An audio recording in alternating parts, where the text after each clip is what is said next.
చదివేటప్పుడు ఒక వింత ప్రశ్న మనకు వస్తుంది. పాము నిజంగా మాట్లాడిందా, లేక అది సాతాను వాడుకున్న సాధనమా? ఈ సంఘటన మనం చదివేది ఆదికాండము 3వ అధ్యాయంలో. ఏదెన్ తోటలో పాము హవ్వతో ఇలా మాట్లాడింది. దేవుడు నిజంగా చెప్పాడా, మీరు ఈ చెట్టు ఫలం తినకూడదని?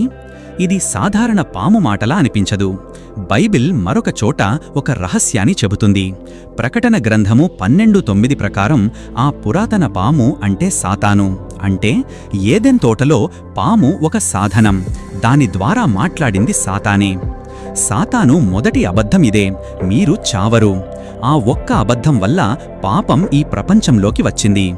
కాబట్టి ప్రశ్న ఇంకా మన ముందుంది: సాతాను మోసం చేసినట్లు మనల్ని కూడా మోసం చేస్తున్నాడా? జాగ్రత్త, మొదటి మోసం పాము ద్వారా జరిగింది.